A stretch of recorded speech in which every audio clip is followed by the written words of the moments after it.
Hello बच्चों, कैसे हैं आप। मैं नीति आहूजा और आज हम क्लास 12th बायोलॉजी का 12th लेसन जैव प्रौद्योगिकी एवं इसके उपयोग का 3rd पार्ट पढ़ने जा रहे हैं। फर्स्ट और सेकंड पार्ट में हमने जैव प्रौद्योगिकी के कृषि और चिकित्सा के क्षेत्र में कुछ महत्वपूर्ण उपयोग पढ़े।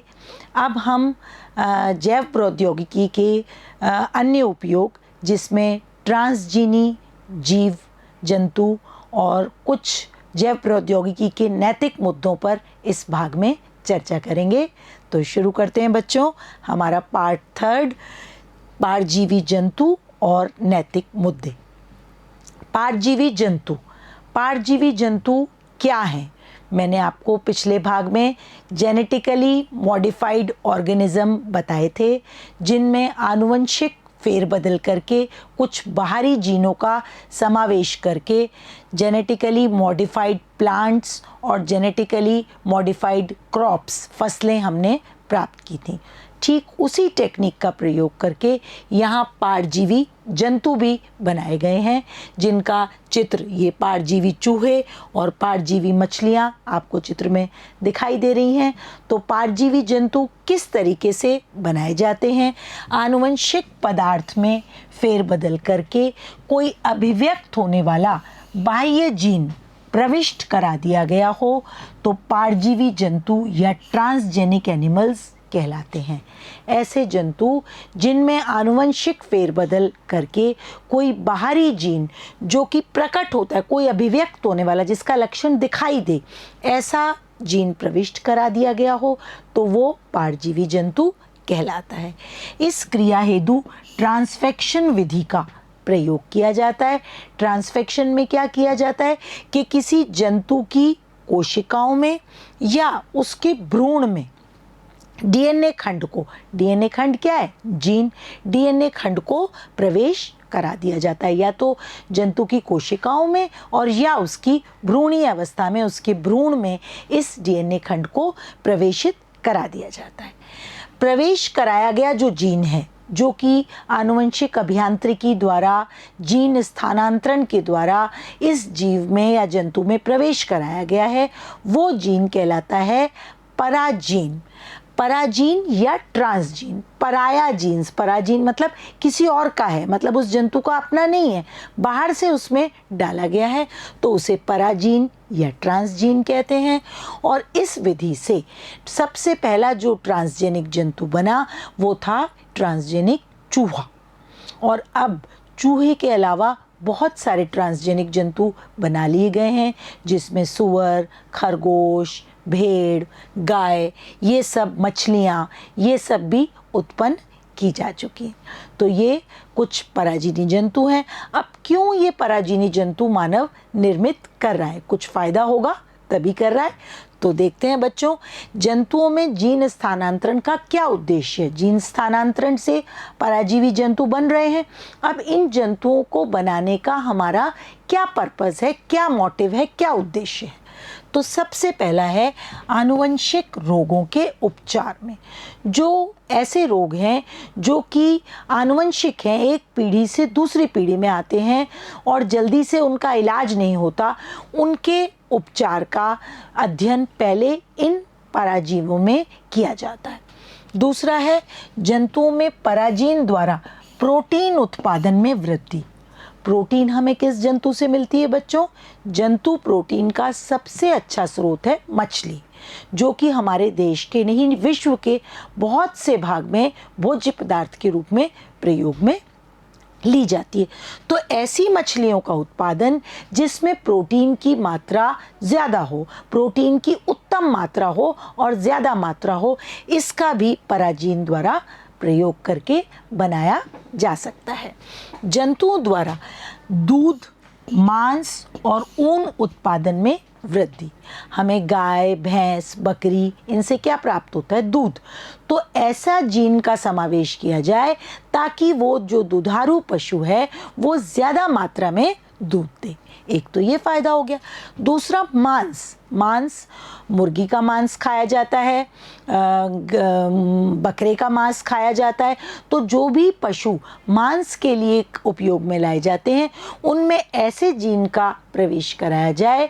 मछली का भी खाया जाता है, मुर्गे का भी खाया जाता है, बकरे का भी खाया जाता है। इन सभी में मांस की मात्रा बढ़ाने वाले जीन को समावेशित किया जाता है। भेड़ से हमें क्या प्राप्त होती है? ऊन।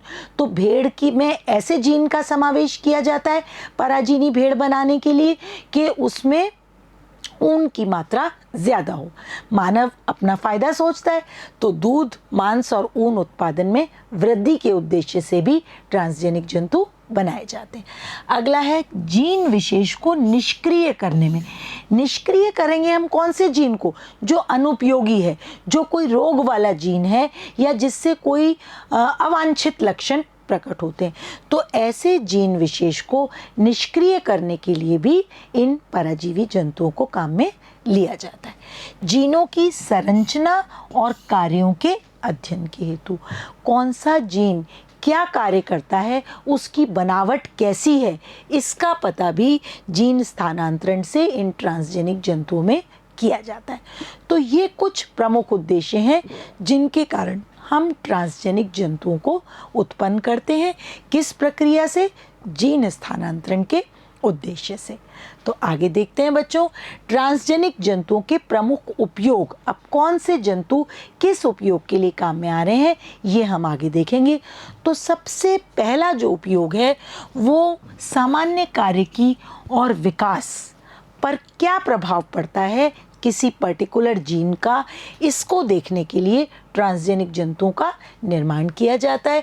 इनका निर्माण विशेष रूप से इस प्रकार किया जाता है जिससे यह जाना जा सके कि जीन का नियमन किस प्रकार होता है, कैसे जीन का नियमन होता है और वो कैसे शरीर की सामान्य क्रियाओं और विकास को, सामान्य क्रिया मतलब सारी फिजियोलॉजिकल एक्टिविटीज, सामान्य कार्य की मतलब पूरे शरीर की पाचन, उत्सर्जन, जनन, श्वसन, सारी क्रियाएं ये कहलाती है कार्य की।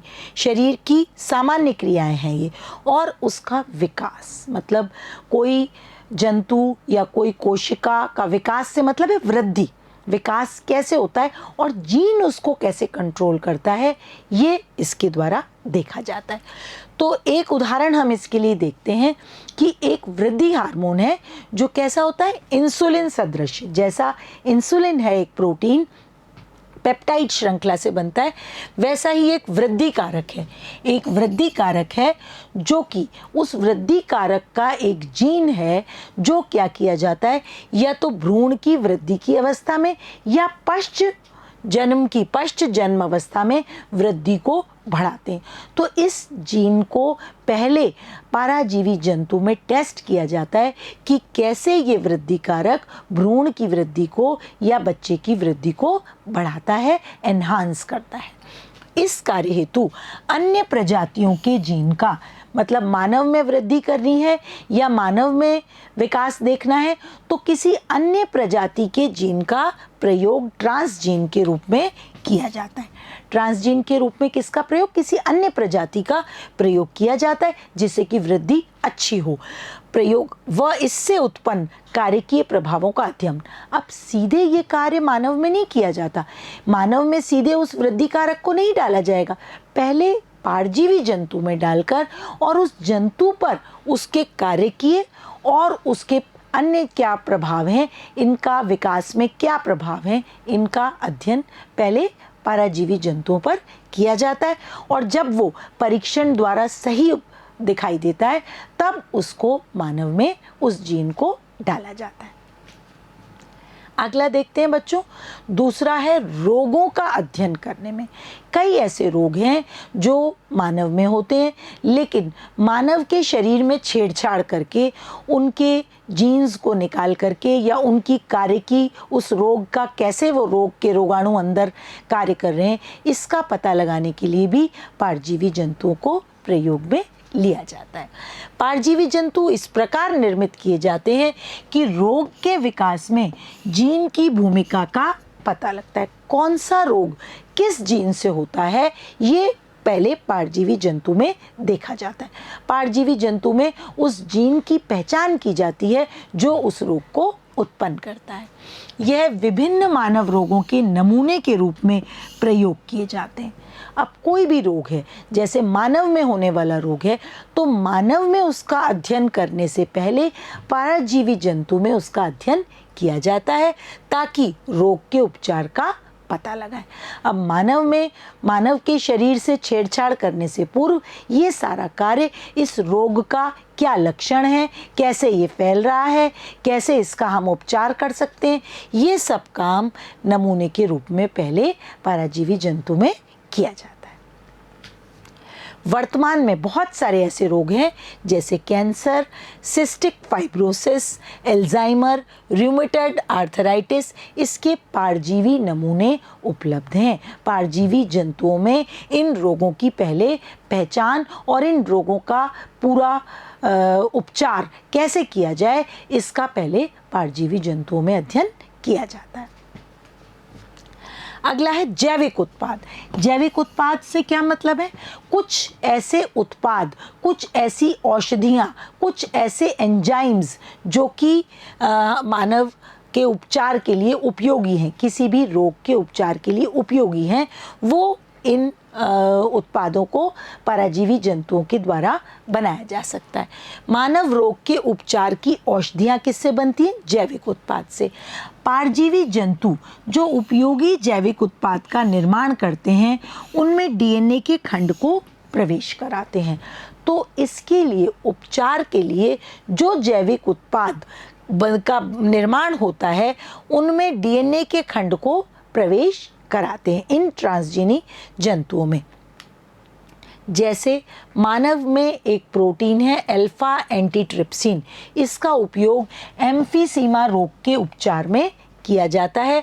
तो इस एम्फीसीमा रोग के उपचार में जो ये एंटीट्रिप्सिन काम में ली जाती है, इसको कोड करने वाली जीन को जंतु में प्रवेश कराकर परजीवी जंतु बनाए जाते हैं और उसमें पहले एम्फीसीमा रोग का कैसे उपचार हो रहा है इसका अध्ययन किया जाता है। तो है ना उपयोगी। सीधे मानव में कोई भी परीक्षण करने से पहले उसको परजीवी जंतु में किया जाता है। ऐसे ही एक और है फिनाइल कीटोयूरिया और सिस्टिक फाइब्रोसिस।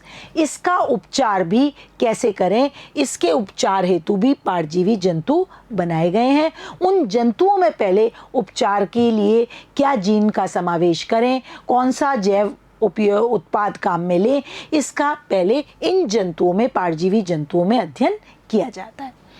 1997 में पहली ट्रांसजेनिक गाय बनी जिसका नाम था रोजी। अब इस रोजी गाय को 1997 में पहली बार बनाया गया। इस गाय में क्या विशेषता थी? रोजी गाय में मानव प्रोटीन संबंध दुग्ध, मतलब जो मानव का जो माता का दूध है उसके दूध जैसा एक अवयव इसके दूध में डाला गया जो अन्य गायों में नहीं मिलता था। तो वो क्या था? मानव प्रोटीन संपन्न दूध कौन सा था? अल्फा लैक्टोएल्ब्यूमिन, जो कि केवल मानव की माताओं के दूध में पाया जाता है। उसका बनाने वाले जीन को इस रोजी गाय में डाल दिया गया, जिससे रोजी गाय से जो दूध था वो बिल्कुल माता के दूध के समान था, जिसका कि पोषक मान बहुत अच्छा था और वो दूध बच्चों के लिए, शिशु के डेवलपमेंट के लिए बहुत ही उपयोगी था। इसकी मात्रा 2.4 ग्राम पर लीटर, 1 लीटर में 2.4 ग्राम मिली, जो मानव शिशु के लिए कहते हैं ना, शिशु के लिए माता का दूध सबसे उपयुक्त आहार है। तो जो माताएं दूध उपलब्ध नहीं कराएं, अगर वो रोजी गाय का दूध उसको दिया जाए तो उसमें सारे संतुलित पोषक तत्व हैं जो कि साधारण गाय के दूध में नहीं मिलते। वो ट्रांसजेनिक रोजी गाय जो है उसमें मानव के दुग्ध प्रोटीन उपलब्ध कराए गए। ये ट्रांसजेनिक जंतु है। अब टीका सुरक्षा जांच। किसी भी रोग के लिए कोई टीका बनाया जाता है जिससे कि उस टीका जिसका टीकाकरण हो गया उसका उस रोग से बचाव हो जाता है। तो लेकिन आपने कभी सोचा कि जब टीकों की खोज की जाती है तो टीकों के कई परीक्षण, कई ट्रायल्स किए जाते हैं। तो ह्यूमन ट्रायल्स, मानव पर ट्रायल्स करने से पहले इनके ट्रायल्स जिन जंतुओं पर किए जाते हैं वो यही ट्रांसजेनिक जंतु ही होते हैं। और जब उन जंतुओं पर सेफ ट्रायल्स हो जाते हैं, उन जंतुओं पर कोई साइड इफ़ेक्ट, कोई दुष्प्रभाव नहीं दिखाई देता, तभी उसको टीका मानव में उपचारित करने के लिए लगाया जाता है। मनुष्य में प्रयोग किए जाने से पूर्व टीके का सुरक्षा परीक्षण ट्रांसजेनिक जंतुओं में किया जाता है जो मानव की सुरक्षा की दृष्टि से उपयोग होता है। अगर हम सीधे मानव में लगा दें और मान लीजिए उस टीके का कोई ऐसा प्रभाव है कि कोई अंग खराब हो जाता है तो उससे मानव की मृत्यु भी हो सकती है। वो टीका रोग से बचाने के लिए जानलेवा भी हो सकता है। तो इसलिए पहले कई वर्षों तक उसका सफल ट्रायल इन ट्रांसजेनिक जंतुओं पर किया जाता है। ट्रांसजेनिक चूहे टीका सुरक्षा जांच के लिए प्रमुख रूप से प्रयोग में लिए जाते हैं। चूहे जो हैं वो प्रयोगशाला में बहुत सारी मानव दवाइयों और टीकों के परीक्षण के लिए काम में लिए जाते हैं। और वो साधारण चूहे नहीं होते, वो चूहे क्या कहलाते हैं? ट्रांसजेनिक चूहे। रासायनिक सुरक्षा जांच, तो अभी तो हमने टीकों की जांच देखी थी। अब औषधियों की जो दवाइयाँ हैं इनकी आविषालुता परीक्षण हेतु भी परजीवी जंतुओं का प्रयोग किया जाता है। जैसे टीके का जांच पहले ट्रांसजेनिक जंतु पर की जाती है, वैसे इन औषधियों का परीक्षण भी पहले ट्रांसजेनिक जंतुओं पर किया जाता है। और औषधियों के संपर्क से पड़ने वाले प्रभावों का अध्ययन किया जाता है कि ये औषधि कोई हानिकारक प्रभाव या कोई दुष्प्रभाव दिखा रही है तो उसको पुनः चेंज कर सकें। तो चूहों में उसके प्रभावों को सबसे पहले पराजीनी चूहों में देखा गया। तीव्र वृद्धि, अब वृद्धि मान लीजिए आपने देखा है आजकल बहुत सारी कंडीशंस में बच्चे की वृद्धि जो है वो कम हो जाती है जिससे कि उसकी हाइट, ग्रोथ नहीं हो पाती। तो जो वृद्धि के लिए जिन दवाओं का, जिन चीज़ों का प्रयोग किया जाता है उनका भी परीक्षण पहले किस में किया जाता है? उन वर्धक जीनों का पहले पराजीवी जंतुओं में किया जाता है। पालतू जंतुओं में वृद्धि वर्धक जीनों का प्रवेश कर उनकी वृद्धि वो तेजी से बढ़ाता है। कोई भी पालतू जीन, कुत्ता हो सकता है, बिल्ली हो सकती है, कोई भी पालतू जंतुओं में वर्धक जीन जो भी हमें पता चल गया कि ये जीन को प्रवेश कराने से वृद्धि बढ़ जाएगी तो उन पालतू जीनों में पहले ये प्रयोग करके उनको ट्रांसजेनिक जंतुओं में पहले टेस्ट किया जाता है। भेड़, बकरी, कौन से पालतू जीव हो सकते हैं? भेड़ हो सकती है, बकरी हो सकती है, मछली इत्यादि में ज़्यादा मांस उत्पन्न कर अधिक लाभ प्राप्त किया जा सकता है। तो इससे क्या होता है? उत्पादकता बढ़ती है, हमारा फायदा बढ़ता है। अगला है अधिक ऊन की मात्रा। ऊन हमें किससे मिलती है बच्चों? भेड़ से।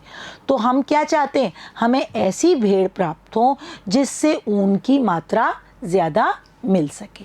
तो इसके लिए क्या करते हैं? जीवाणुविक जीन के साथ एक ऐसा जीन जो कि जीवाणु के जरिए भेड़ में डाला जाता है के साथ ट्रांसजेनिक भेड़ का निर्माण किया जाता है। और ये जीन डालने के बाद जो ट्रांसजेनिक भेड़ है उसमें ऊन की मात्रा सामान्य भेड़ से दुगनी हो जाती है। तो इसमें क्या करते हैं? एक एमिनो अम्ल है सिस्टीन। इस एमिनो अम्ल का संश्लेषण करने वाली जीन होती है, उसको जब भेड़ में डाला जाता है तो ये जीन क्या होती है कि ये ऊन उत्पन्न करने के लिए एक प्रिकर्सर होती है। इस सिस्टीन एमिनो अम्ल की संश्लेषण करने वाली जीन जब इस ट्रांसजेनिक भेड़ में डाली जाती है तो उस भेड़ में ऊन का उत्पादन दुगना हो जाता है। और ये ऊन की उच्च मात्रा वाली होती है। क्यों होती है? क्योंकि सिस्टीन जो है वो भेड़ में ऊन उत्पन्न करने के लिए एक कच्चे माल के जैसे काम में लिया जाता है। अगर सिस्टीन होगा तो भेड़ में ऊन ज़्यादा होगी। तो ऐसी ट्रांसजेनिक भेड़ बनाई गई जिनसे ऊन उत्पादन ज़्यादा मिल सके।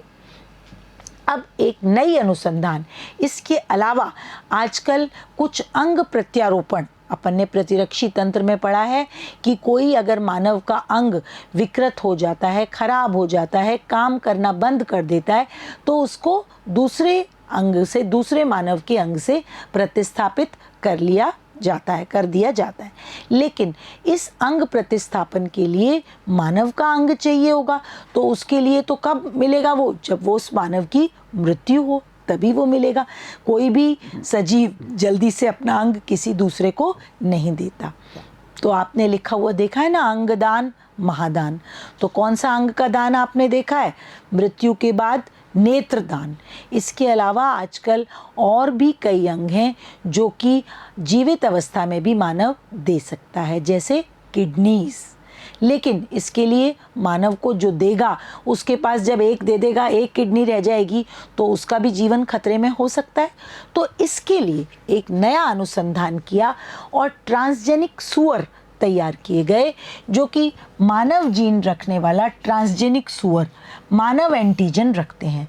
मतलब ऐसा सूअर जिसमें मानव का जीन डाल दिया गया, तो वो मानव के एंटीजन्स उस सूअर में मौजूद थे और उस सूअर के अंग को मानव में प्रत्यारोपित करने का प्रयास किया गया।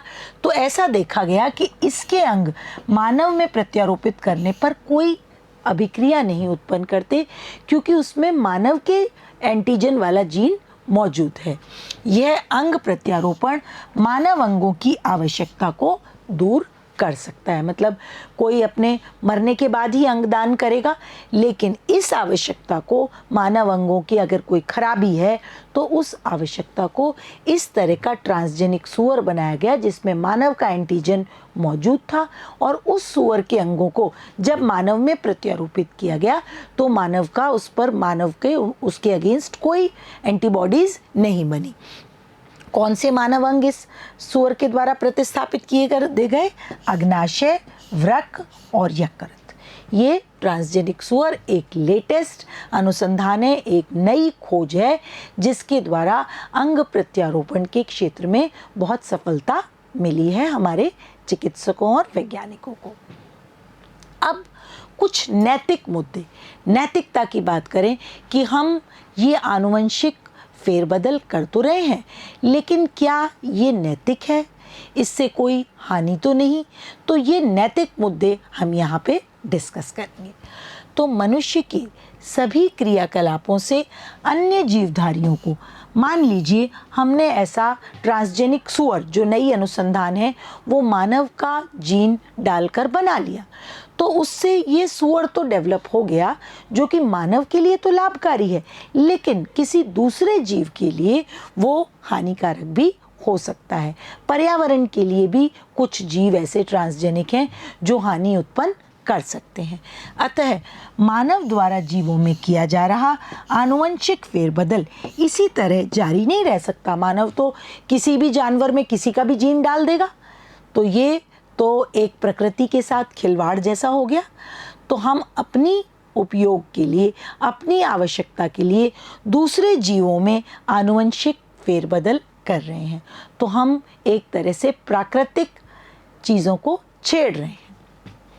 मनुष्य के इन क्रियाकलापों के मूल्यांकन के लिए कुछ नैतिक मानकों का अनुपालन अत्यंत आवश्यक है। जो क्रियाकलाप ये प्रयोगशाला में किए जा रहे हैं, इसके लिए कुछ मानक बना दिए गए हैं, कुछ सरकार द्वारा कुछ मानक निर्धारित कर दिए गए हैं। आनुवंशिक हेरफेर करने वाले जीवों के पर्यावरण में प्रवेश से कुछ अप्रत्याशित परिणाम भी देखने को आए हैं। मतलब कुछ ऐसे जंतु आ गए जिनकी रोग प्रतिरोधक क्षमता बढ़ गई, तो वो रोग उनको कोई हुआ ही नहीं, तो वो बहुत लंबे समय तक जीवित रहे, तो उससे जो हमारी पर्यावरण का जो पारिस्थितिक संतुलन है वो कुछ बिगड़ता नजर आया। कोई जेनेटिकली मॉडिफाइड जंतु या सूक्ष्म जीव, कोई जीएमओ या सूक्ष्म जीव कभी भी बड़ी तबाही का कारण बन सकता है। जो प्रयोगशाला में जो अनुसंधान किए जा रहे हैं, उनसे कभी ना कभी कोई ऐसा सूक्ष्म जीव, कोई जीवाणु, कोई वायरस या कोई जंतु बन सकता है जो कि तबाही का कारण भी बन सकता है। तो अभी हमने बच्चों क्या देखा, एक कोरोना वायरस। अब ये कहाँ से आया इसका तो एग्जैक्ट पता नहीं चला, लेकिन ऐसा बहुत खबरों में आया था कि चीन देश की एक अनुसंधान प्रयोगशाला से ये वायरस निकला और इसने पूरे विश्व में महामारी, कोरोना महामारी फैला दी। तो ऐसा खबरों में सुना था, इसका कोई प्रत्यक्ष प्रमाण नहीं है, लेकिन ऐसा हो सकता है। लगातार आनुवंशिक फेरबदल के द्वारा किए जा रहे प्रयोगों से ऐसा संभव है कि कभी कोई बड़ी तबाही इन जीव जंतुओं के द्वारा हो सकती है। तो ये एक नैतिकता की बात है कि हमें एक लिमिटेड परिस्थितियों में जितना ज़रूरी हो उतना ही आनुवंशिक फेरबदल करना चाहिए जो हमारे मानव के लिए लाभकारी हो, लेकिन और सब बातों को, पर्यावरणीय बातों को ध्यान में रखकर, नैतिकता को ध्यान में रखकर ही ये कार्य किया जाना चाहिए। तो इससे संबंधित एक संस्था विश्व में भी बनी हुई है। भारत सरकार ने इन नैतिक मुद्दों पर नज़र रखने के लिए कि क्या प्रयोग किस पर, किस लाभ के लिए कितने हद तक किया जा रहा है, इसके लिए एक समिति बनाई गई है, GEAC, genetic engineering approval committee. इस कमेटी के अप्रूवल के बिना कोई भी आनुवंशिक अभियांत्रिकी का कार्य संपादित प्रयोगशाला में नहीं किया जा सकता। तो ये हमारे देश में बनाई गई है GEAC, जो कि ये चेक करती है कि ये कार्य जायज़ है या नहीं, ये ठीक है या नहीं, इसका कोई दुष्प्रभाव तो नहीं है, तभी वो अप्रूवल देती है और ये कार्य आनुवंशिक अभियांत्रिकी द्वारा किया जाता है। तो अब इन नैतिक मुद्दों को समझने के लिए हमने दो चीज़ें देखी थी, एक है जैव पेटेंट और एक है बायोपायरेसी। तो पेटेंट क्या है और बायोपायरेसी क्या है, ये भी बच्चों हम देखेंगे। पेटेंट मतलब हम कह दें कि हम इस तरीके का उपयोग कर रहे हैं, ये हमारा पेटेंट है, हमारे अलावा इसको कोई उपयोग में नहीं लाएगा, कोई भी काम के लिए, किसी भी चीज़ के लिए। तो ऐसे ही अगर ये पेटेंट जैविक कार्यों के लिए किया जाए, जैव पदार्थ की खोज करने वाले को उसके लिए सरकार उसको सुरक्षा प्रदान करती है कि जिस व्यक्ति ने खोज की है उसी के नाम से ही ये खोज जानी जाएगी, कोई दूसरा व्यक्ति इसको अपने नाम से नहीं बता सकता। तो ये कहलाता है पेटेंट, पेटेंट लेना। और जैविक पदार्थों से संबंधित है तो उसको कहेंगे जैव पेटेंट, जिससे उस नाम से कोई और व्यक्ति या संस्था उस उत्पाद को ना बना सके और ना ही बेच सके। तो जिसने सबसे पहले किसी जैव उत्पाद को बना लिया उसको सरकार द्वारा उस उत्पाद के लिए उसको पेटेंट दे दिया जाता है। फिर उसके बाद उस नाम से उस उत्पाद को कोई और नहीं बना सकता।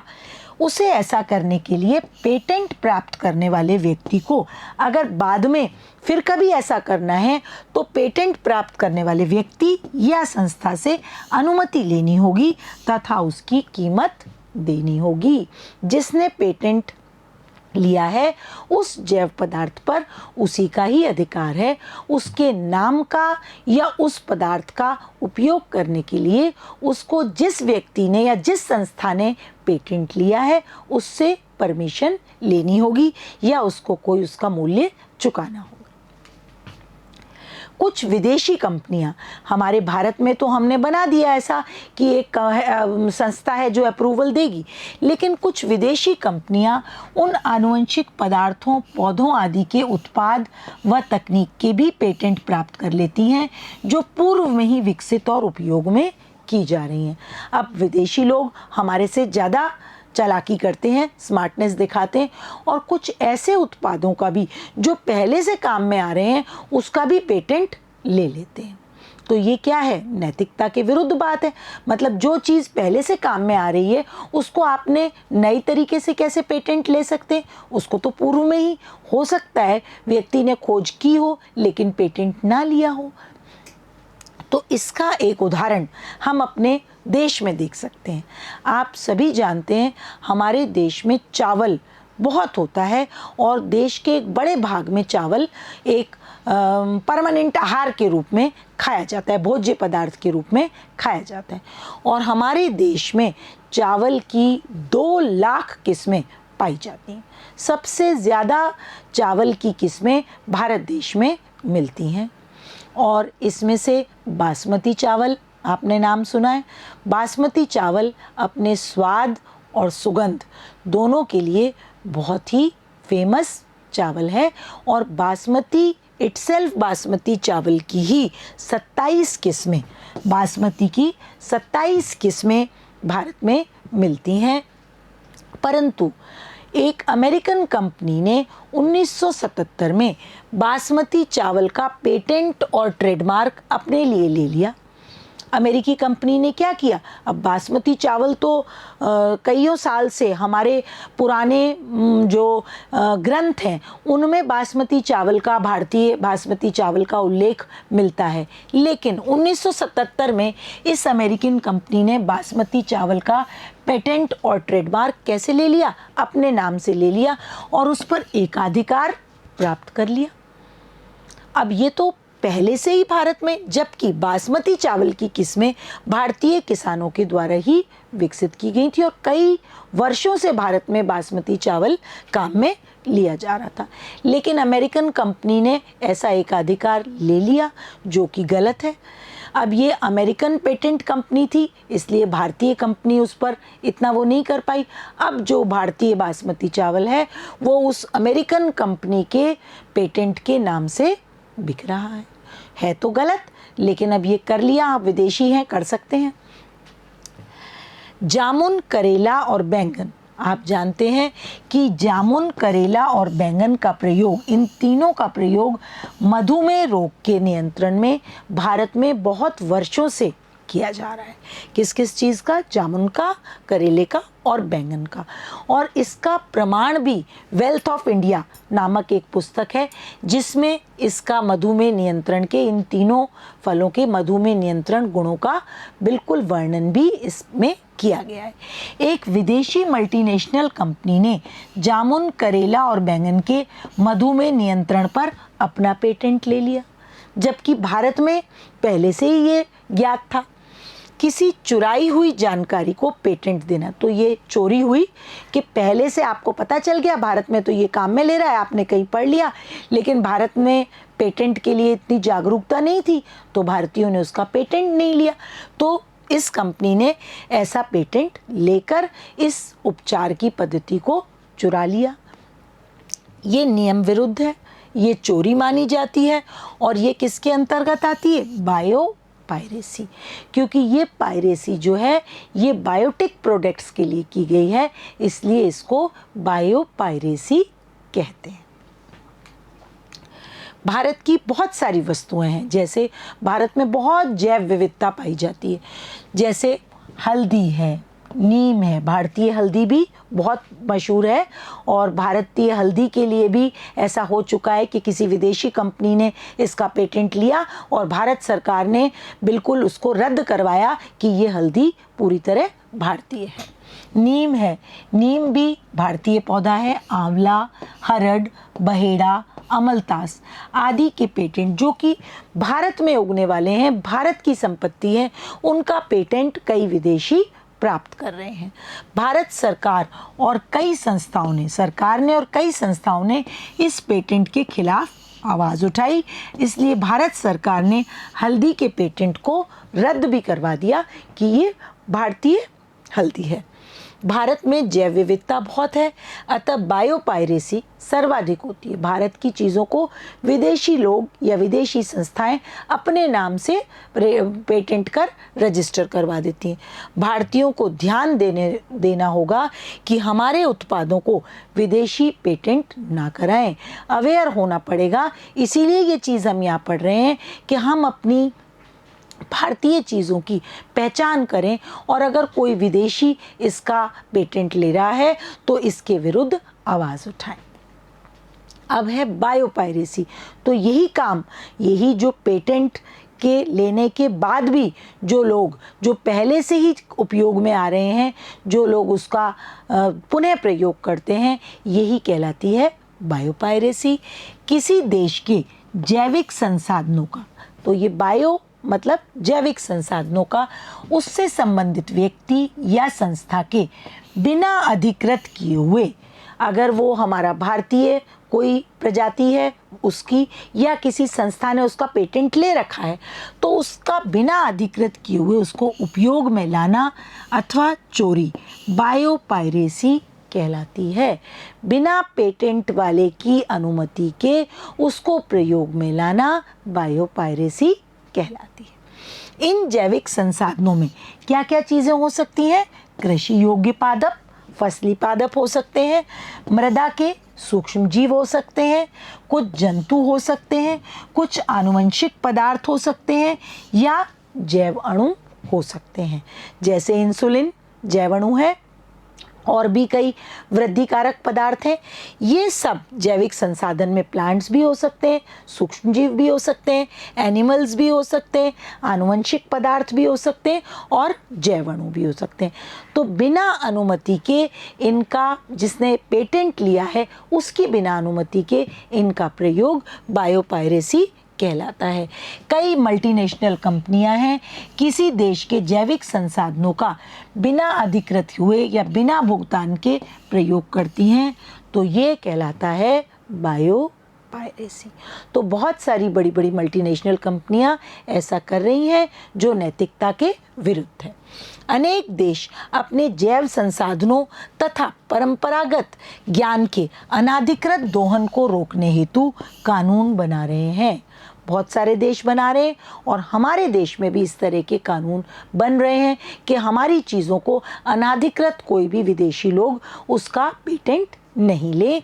और हमारी भारतीय संसद में भी भारतीय पेटेंट बिल का दूसरा संशोधन पारित किया है, जिसमें बायोपायरेसी को ध्यान में रखकर संशोधन किया गया है। तो ये हमारे जैविक संसाधन हमारे लिए बहुत उपयोगी हैं, इनका संरक्षण बहुत ही उपयोगी है। इसके लिए ये भारतीय पेटेंट बिल हमारी संसद में पुनः संशोधित होकर प्रस्तुत हुआ है। तो इसी के साथ ही हमारी जैव प्रौद्योगिकी के उपयोग का पाठ हमारा यहीं समाप्त होता है। धन्यवाद।